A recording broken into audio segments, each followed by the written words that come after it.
বন্ধুগণ, প্রধান অতিথি হিসেবে আমার বক্তব্য শুরুতেই হয়ে গেছে। এখন বাকি কিছু কথা বলছি। আমাদের আজকের এই প্রোগ্রামকে কেন্দ্র করে প্রবাসী কিছু সাংবাদিক ওলামায়ে কেরামকে ধান্দাবাজ বলছে। আমরা বলবো আমরা ধান্দাবাজ না, তোমরাই আন্ডাবাজ। যুক্তরাষ্ট্রের আন্ডা তা দেবার চেষ্টা করছো বাংলাদেশে। যদি তোমরা ধান্দাবাজ না হয়ে থাকো, তোমাদের ভাষায় দেশ স্বাধীন হয়েছে, বাংলাদেশে কেন আসতে পারো না? সৎ সাহস বুকের পাতা থাকলে ওলামায়ে কেরামকে মোকাবেলা করতে হলে বাংলাদেশের মাঠে এসে কথা বলো। বিদেশে মার্কিন সিআইএ এর মদত পুষ্ট হয়ে জিহাদ এবং খেলাফতের পক্ষে যারা বাংলাদেশে কথা বলে, যুক্তরাষ্ট্রের আগ্রাসনের বিরুদ্ধে যারা সোচ্চার, সেই আলেম ওলামার বিরোধিতা যারা করবে, সেই সাংবাদিকদেরকে জুতা নিক্ষেপ করা হবে। প্রিয় ভাইরা, আমার বাকি যে কথাগুলো সংক্ষেপে বলে দোয়া করে দিচ্ছি।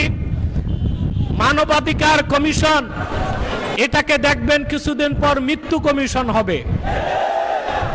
গ্লোবাল পলিটিক্সে আমার অনেকগুলো লেকচার আগে ছিল। আমি বলেছি মার্কিন যুক্তরাষ্ট্র আরব বিশ্ব থেকে বিতাড়িত, মধ্য এশিয়ায় পরাজিত। এখন যুক্তরাষ্ট্রের যুদ্ধনীতি বাস্তবায়ন হবে ইন্দো প্যাসিফিক অঞ্চলে। আপনারা দেখেছেন থাইল্যান্ড এবং কম্বোডিয়াতে যুদ্ধ হয়েছে। কিছুদিন পর দেখবেন চায়না এবং তাইওয়ানে যুদ্ধ হবে, আর বাংলাদেশ হবে যুদ্ধের ক্ষেত্র, ফ্রন্ট। আপনারা শুনেছেন রোহিঙ্গারা তাদের রাজনৈতিক দলের আত্মপ্রকাশ করেছে। এই আমেরিকায় রোহিঙ্গাদের হাতে অস্ত্র দিবে যারা বাংলাদেশি মুসলমানদের বিরুদ্ধে অস্ত্র ধারণ করবে। বাংলাদেশকে সিভিল ওয়ার বা গৃহযুদ্ধের মাধ্যমে বাংলাদেশের স্বাধীনতাকে বিপন্ন করার মার্কিন চেষ্টার অংশ হিসেবেই কথিত জাতিসংঘের মানবাধিকার কমিশন প্রতিষ্ঠিত হয়েছে। আজকের পরই এই জাতিসংঘের কমিশনের কার্যক্রম নিষিদ্ধ করতে হবে। যদি করা না হয়, এই শাপলা চত্বরে 13 সালে যারা রক্ত দিয়েছে, সে আলেম ওলামা পীর মাশায়েখ এখনো বেঁচে আছে। প্রয়োজনে ইসলামের সুমহান স্বার্থ রক্ষায়, মুসলমানদের মৌলিক দাবিগুলো আদায়ে আর বাংলাদেশের স্বাধীনতা রক্ষায় আরেকবার তারা রক্ত দিতে রাজপথে নেমে আসবে। জিহাদের কথা বললে জঙ্গি বলে। আপনারা বলুন তো, জিহাদ অস্বীকারী মুসলমান না কাফের? আবু দাউদ শরীফের একটি হাদিসে এসেছে, আল্লাহর হাবিব সাল্লাল্লাহু আলাইহি ওয়াসাল্লাম ইরশাদ করেছেন, ওয়াল জিহাদু মাযিন মুযবাআসানি আল্লাহ ইলা আন ইউকাতিলা আখিরু উম্মতি আদ-দাজ্জাল। আল্লাহ রাসূল সাল্লাল্লাহু আলাইহি ওয়াসাল্লাম বলেছেন, আমি মুহাম্মদ সাল্লাল্লাহু আলাইহি ওয়াসাল্লামকে প্রেরণ করে আল্লাহ তাআলা আমার উম্মতের উপর জিহাদকে ফরজ করেছেন। আমার উম্মতের শেষ ব্যক্তি কর্তৃক, অর্থাৎ ঈসা রুহুল্লাহ আকাশ থেকে নেমে দাজ্জালের সাথে লড়াই করার আগ পর্যন্ত জিহাদের হুকুম বাকি থাকবে।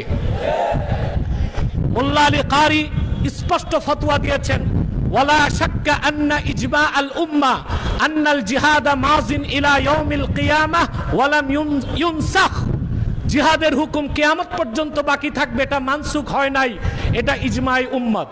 এবং সমস্ত আহলুস সুন্নাহ ওয়াল জামাতের বাংলাদেশী ও আরব বিশ্বের আলেমরা একমত, মান আনকারা মাশরুইয়্যাতাল কিতালি ওয়াল জিহাদ ফাহুয়া কাফির।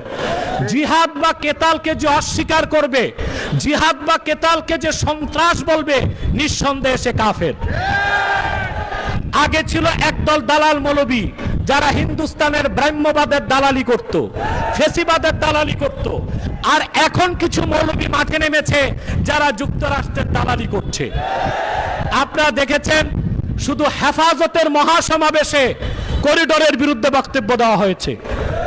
আরো দুটো মহাসমাবেশ হয়েছে করিডোর ইস্যুতে, চট্টগ্রাম পোর্ট ইস্যুতে, পার্বত্য চট্টগ্রাম ইস্যুতে কোনো বক্তব্য আমরা পাই নাই। বড় বড় দল আপনারা যারা ক্ষমতায় দেখার স্বপ্ন দেখছেন, দেশ থাকলে না ক্ষমতায় যাবেন, দেশের স্বাধীনতাই বিপন্ন হচ্ছে। বিদায় লগ্নে দোয়ার আগে একটা কথা বলবো, হানাফি মাযহাবের এটা মতন এবং ফতোয়া মুফতাবিহি কওল, ইন হাজামাল আদু আলা বালাদিন তাখরুজুল মারআতু বিগাইরি ইযনি যাওজিহা ওয়াল আমাতু বিগাইরি ইযনি মাওলাহা। যদি কোনো মুসলিম ভূখণ্ডে শত্রুরা প্রবেশ করে স্বাধীনতা হস্তক্ষেপ করতে, সেই দেশের মহিলাদের উপর ওয়াজিব হয়ে যাবে স্বামীর অনুমতি ছাড়া জিহাদের ময়দানে যাবে।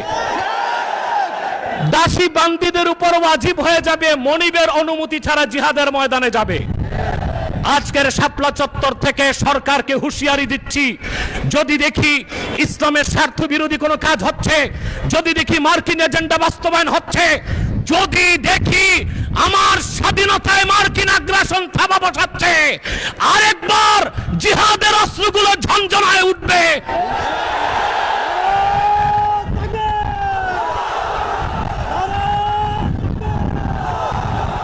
মানবাধিকার কমিশন, মানবাধিকার কমিশন, মানবাধিকার কমিশন। ربنا ظلمنا أنفسنا وإن لم تغفر لنا وترحمنا لنكونن من الخاسرين. اللهم اغفر لي ولوالدي وللمؤمنين يوم يقوم الحساب. آمين. اللهم ارزقنا قلبا نقيا من الشرك بريا لا كافرا ولا شقيا. اللهم حبب إلينا الإيمان والقرآن وزينهما في قلوبنا وكره إلينا الشرك والكفر والعصيان. يا حنان يا منان ويا منزل القرآن. الله না খেয়ে বুভুক্ষ তৃষ্ণার্ত তোমার হাজার হাজার ইমানদার বান্দা ইসলামের সুমহান স্বার্থে দেশের স্বাধীনতা রক্ষায়